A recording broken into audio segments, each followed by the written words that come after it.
공정성 대해서 여러 가지 이야기 나오고 있는데 한 말씀만 부탁드립니다. 그 부분은 국민들께서 다 아실 거라고 생각을 하고요.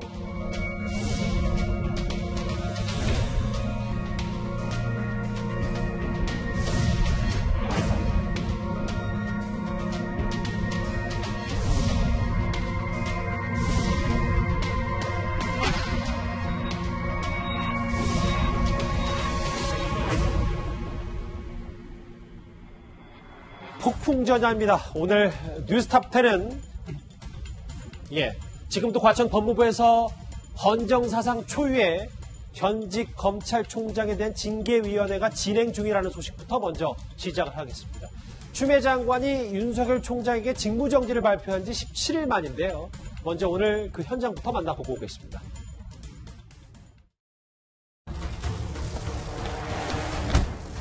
장관님, 징계의 공정성에 자꾸 거리 좀 유지해 주십시오. 거리 좀 유지해 주십시오. 한 말씀만 부탁드리겠습니다.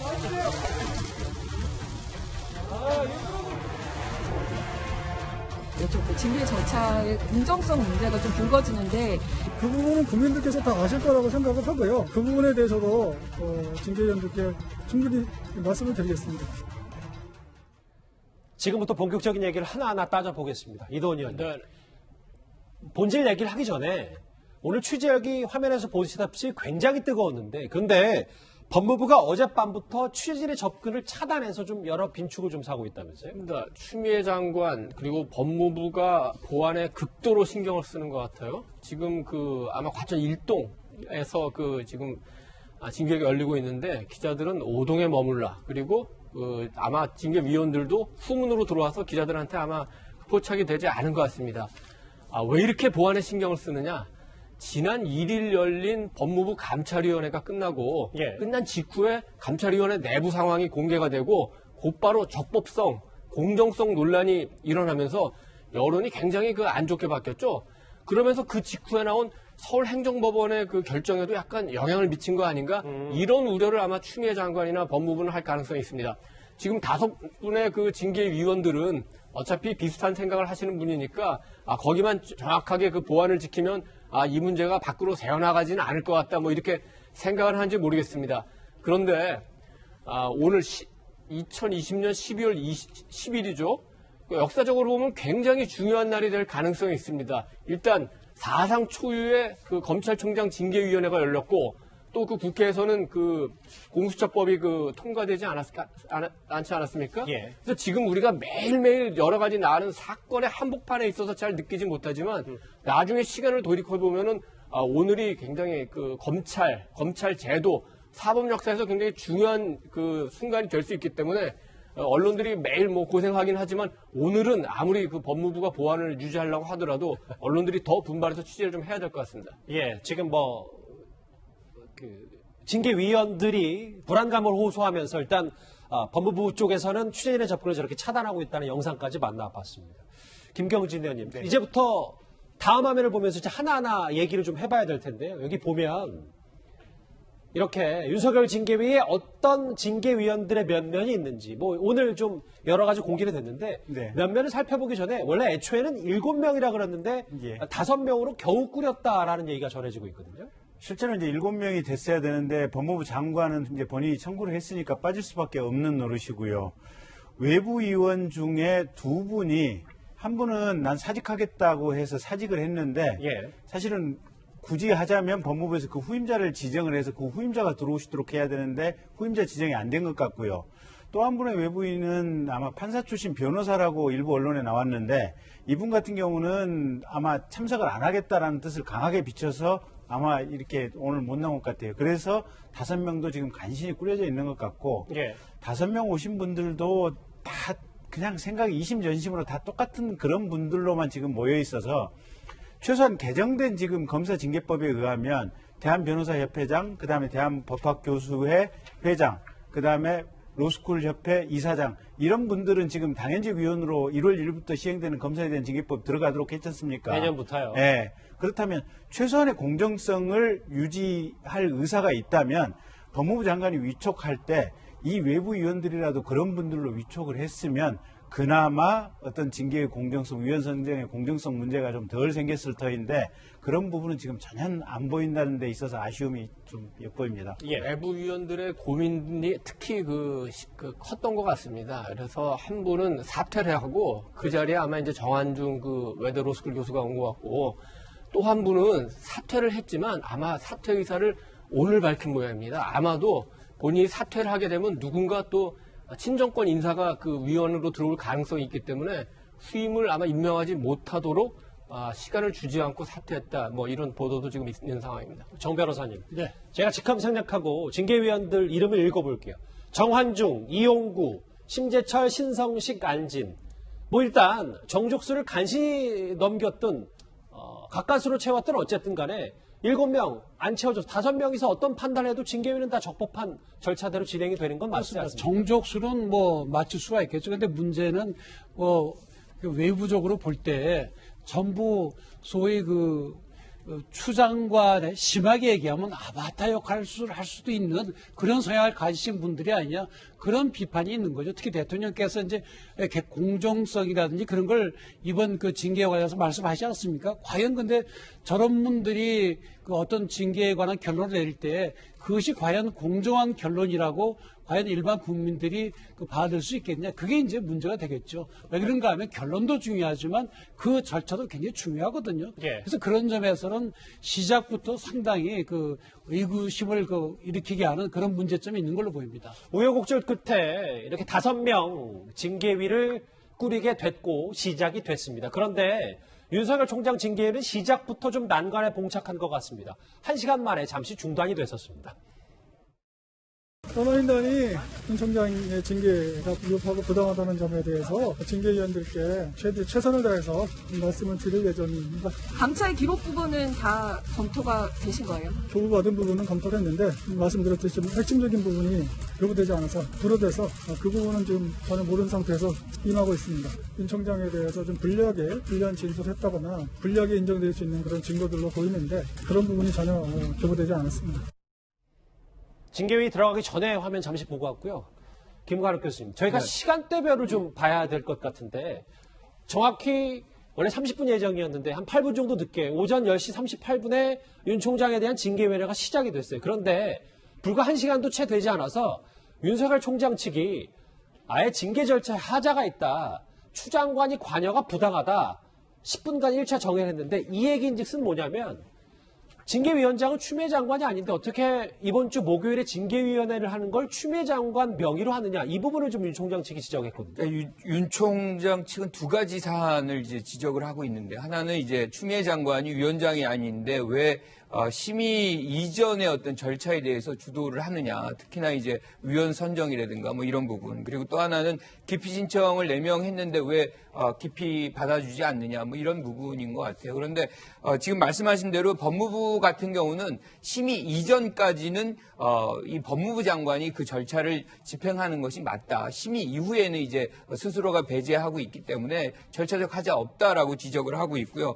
또 한 가지가 이제 기피 신청 같은 경우도 우리가 위원이 지금 여기에 5, 6 이렇게 되는데 4명을 기피 신청을 하면 사실상 위원회 구성 자체를 이제 무력화시키는 것일 수 있고 이것 자체가 기피권 남용이다 뭐 이렇게 지적을 하고 있어요. 그런데 지금 아까 이제 뭐 우리 정 변호사님 말씀하셨지만 지금 뭐 위원들이 여러분들이 계시는데 이분들이 추미애 장관의 아바타다. 이거는 저는 동의하기 굉장히 어렵습니다. 어떤 이유에서입니까? 그분들도 거기에 이제 징계의 어떤 내용들이 있고 분명히 윤석열 총장도 거기에 대해서 이제 자신들의 어떤 입장이라든가 이런 징계의 어떤 부적절성 뭐 이런 것들을 얘기할 것이고 여기에 대해서 이제 추미애 장관 같은 경우는 이 징계가 합당하다는 것을 얘기할 것이기 때문에 그 상황의 어떤 이 논쟁 뭐 이런 것들 법리 다툼 이런 걸 바탕으로 해서 판단할 것이지 사전에 이렇게 추미애 장관에게 이런 어떤 뭐 오더를 받는다거나 뭐 이러한 것에 의해서 스스로의 어떤 결정을 할 것으로는 보지 않습니다. 김경진 의원님, 첫 번째로 요구했던 윤석열 총장 측에 아니 이게 어떻게 징계위원장도 아닌데 추 장관이 명의로 다 통보를 하냐. 근데 이건 또 기각이 결론적으로 됐습니다. 예.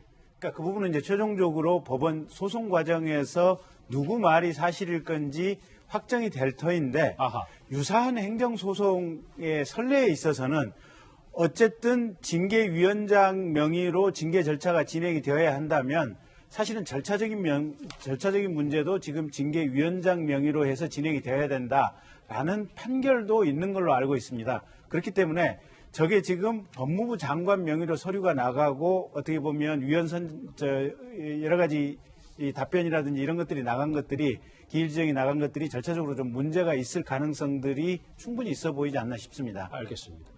제가 지금 오전에 있었던 11시 14분에 있었던 윤 총장 측의 첫 번째 문제 제기와 함께 오전 11시 37분에는 또 이때부터 기피 신청 준비와 점심 식사를 위해서 두 번째 정의가 있었는데요. 중요한 건 다음입니다. 이동희 의원님. 네. 2시에 점심 식사 마치고 오후 회의가 시작이 됐는데 여기서 오후 2시 20분에 윤석열 총장 측이 징계위원 5명 가운데 4명에 대해서 기피 신청서를 제출했어요. 그렇습니다. 이 징계위를 이끌어 나가기엔 좀 적절하지 않다. 왜냐하면은 윤석열 총장에게 상당히 반대 입장을 가졌던 사람이나 아니면 추미애 원래 징계위원장 법무부 장관에게 너무 경도된 분들이다. 이런 이제 이유인데 구체적으로 좀 보면은 정한중 외대 로스쿨 교수는 정부 여러 위원회에 참석도 했지만은 한 세미나에서 윤석열 총장에 대해서 직접적으로 비판하고 이번에 징계위에 논란이 되고 있는 정치 관여라든지 정치적 중립 문제에 대해서 직접적으로 그럴 소지가 있다고 얘기를 했기 때문에 굉장히 공정성이 의심된다 이런 얘기고 이용구 법무차관은 그동안 3가지가 지적이 됐었죠. 월성 1호기 관련해서 백운규 장관을 변호했던 인물이라는 거, 그리고 본인이 소유한 사무실에서 박상기 전 법무부 장관을 정은경 감사 담당관이 조사를 했다는 거, 그리고 이제 언론에 공개된 휴대폰 메시지에서 윤석열 총장이 악수를 둔다 이런 입장으로 볼 때 굉장히 경도돼 있다 이런 얘기고, 심재철 검찰국장 같은 경우에는 어떻게 보면 제보자 역할, 신고자 역할, 수사 역할, 재판 역할, 만약에 징계위원을 하게 된다면 이걸 다 맞는 거 아니냐 이런 비판이 있습니다. 좀 이따 자세하게 얘기할 기회가 있을지 모르겠는데 그런 비판이 있고, 마지막에 이제 앉은 전남대 법학 교수는 이미 현지에서 민주당의 공천심사위원으로 활동했기 때문에 좀 정치색이 너무 농후한 거 아니냐 이런 얘기고, 이제 한 사람 신성식 대검 반부패 강력부장이 빠졌죠. 사실은 원래 이완규 변호사가 신성식 부장에 대해서도 이게 조금 기피해야 되는 거 아니냐 이런 취지의 얘기를 했는데 결국은 뺐습니다. 한 2가지 정도 이유가 있는 것 같습니다. 아무리 신성식 부장이 추미애 장관 쪽에 가깝다 하더라도 대검 부장 아니겠습니까? 그렇다면은 윤석열 총장의 참모인데 참모를 기피하는 것이 과연 적절하냐 문제가 또 하나가 있고, 또 하나는 5명의 징계위원인데 5명 전원을 다 기피 신청한다. 이건 조금 보기에 자기적일 수도 있습니다. 윤 총장 측에도 부담이 된단 그렇죠. 말이죠. 그렇기 때문에 한 사람은 빼고 4명을 했을 가능성이 지금은 있어 보입니다. 앞서 5명에 대해서 윤 총장 측이 이런저런 이유로 그 사람들이 예는 징계위가 못 받아들이겠다는 기피 신청을 했는데 기각이 됐거든요. 근데 정 변호사님 두 번째 기각이 당한 거잖아요. 아까 얘기와. 그런데 기피를 당한 위원들이 기피 신청을 기각하는 건 이건 불공정하다. 윤 총장 측이 이렇게 얘기를 하고 있습니다. 그건 이제 법리상 이제 해석에 관한 문제인데요. 지금 예를 들어서 내가 기피를 당했는데 이제 다른 사람 기피 당한 걸 내가 심사하는 게 맞느냐. 그건 왜 그런가 하면 기피를 하는 이유는 이게 절차에 공정성에 문제가 있다. 그래서 그 사람 완전히 빠져달라는 거 아닙니까? 근데 내가 빠져달라고 기피 대상인데 딴 사람을 기피로 해서 할지 안 할지 내가 정한다는 것이 과연 맞겠느냐. 그런 법리적 해석에 따르면 내가 만약에 기피 당했다 한다면 다른 사람을 기피를 받아들일지 안 들을지 난 관여 안 하는 게 맞습니다. 그리고 이제 윤 총장 측에서도 이제 유사한 대법원 판례를 제출하고 있다고 하는데 문제는 이제 윤 총장 측의 그런 기피 신청이 과연 기피권 남용이냐 아니냐. 기피권 남용이라고 한다면 그건 별 문제가 없겠지만 기피권 남용이 아니라고 한다면 이거는 기피돼야 될 사람이 이 기피 여부를 받아들일 여부에 관한 심리에 관여한 거기 때문에 징계위원회 구성 자체가 이거는 하자가 있는 게 되는 거죠. 그러니까 기피 대상자가 스스로 내가 기피가 될지 안 될지 결정하는 것 자체가 말이 안 된다는 말씀이시죠? 그렇죠. 그래서 그런 점에서 이 절차에 하자가 있는 것으로 이제 법원에서 이거는 무효나 취소의 여지가 있다고 볼 수가 있는 겁니다. 그러면 정 변호사님 하나 더요. 일단 그런 매도, 불공정하다는 윤 총장 측의 주장에도 기각이 됐잖아요. 그렇습니다. 이거 나중에 만약에 이 징계위 절차에 대해서도 약간의 문제의 소지가 있으면 징계위도 법원의 판단을 또 맡길 수도 있는 거예요. 물론이죠. 지금 이제 예를 들어 어떤 징계 처분이 나온다 그러면 아마도 윤 총장이 그걸 받아들일 것 같지는 않고요. 아마 그것이 무엇이 나오든지 간에 특히 이제 정직 이상이 나오게 되면 정직이나 해임이 나오면 그 집행정지를 신청하지 않겠습니까? 그거에 더해서 그 무슨 해임 처분이건 정지 처분에 대한 취소 소송을 하겠죠. 그럼 그 과정에 주장할 수 있는 것이 우선 절차 위반이다. 우리 헌법에는 적법 절차를 보장하고 있는데 이 절차 위반이기 때문에 절차 위반에 따른 징계 결정 내용을 들여다볼 것도 없이 무효 내지 취소다. 이런 주장을 할 것이고 더 나아가서 징계 사유가 없다. 따라서 무효 내지 취소다. 두 가지를 같이 주장을 하겠죠. 알겠습니다. 기피 대상자가 기피 결정을 했기 때문에 앞으로도 이 부분이 또 어떤 판단이 다시 한번 내려질지. 김경진 의원님. 예. 근데 오늘 좀 눈에 띄는 그 속보 가운데 하나가 앞서 징계위원회 5명 중에 하나였던 징계위원 중에 심재철 부장이 갑자기 자진 회피를 했어요. 이거 어떻게 해석해야 됩니까? 일단 지금 판사 사찰 문건이라고 주장되는 그 문건과 관련해서 대검 감찰부에서 대검의 수사정보기획관실을 압수수색할 때 그때 전화통화가 있었는데 그 전화통화의 대상자가 누구였냐. 일각에는 지금 심재철 검찰국장이다라는 얘기들이 있거든요, 보면. 그리고 만약에 이 압수수색 절차가 지난번에 대전지검의 이정화 검사의 분석 문건처럼 죄가 되지 않는다라고 판단을 했었고 그런 상황에서 이 대검 감찰부의 검사하고 심재철 검찰국장이 계속해서 그 상황을 생중계하듯이 전화통화를 했다면 사실은 일단 그 자체가 검찰청법 위반 행위가 될 수 있고 두 번째는 그런저런 이유로 인해서 심재철 국장은 위원회에 절대로 들어갈 수 없는 상황이기 때문에 그 부분만 확인이 되면 만약에 소송으로 갔을 경우에는 직접적으로 이 어떻게 보면 징계 절차 하자 문제로 징계가 바로 취소될 우려가 있기 때문에 그런 어떤 법리적인 리스크 때문에 일단 본인이 자진 회피를 했을 가능성이 제일 크고요. 예. 두 번째는 확실하지는 않지만 네. 검찰 주변에서는 추미애 장관이 심재철 검찰국장을 윤석열 총장이 만약에 물러났을 경우에는 어허. 차기 검찰총장 후보로 어떻게 보면 낙점하고 있다. 그래서 정무적으로 좀 보호를 해야 되지 않느냐. 그런 필요성 때문에 그런 것이 아닌가. 그런 얘기도 있는데 그 두 번째 부분은 아직 확실하거나 확인된 얘기는 아닙니다. 김 의원님, 제가 질문 하나를 드릴게요. 심재철 부장이 스스로 징계위에서 물러난 이유가 네. 오늘 뭐 일부 문제 제기를 한 뭐 윤 총장 측도 있습니다만 애초에 시작은 의결 종족수 5명을 채워야 되니까 징계위에 같이 갔다가 네.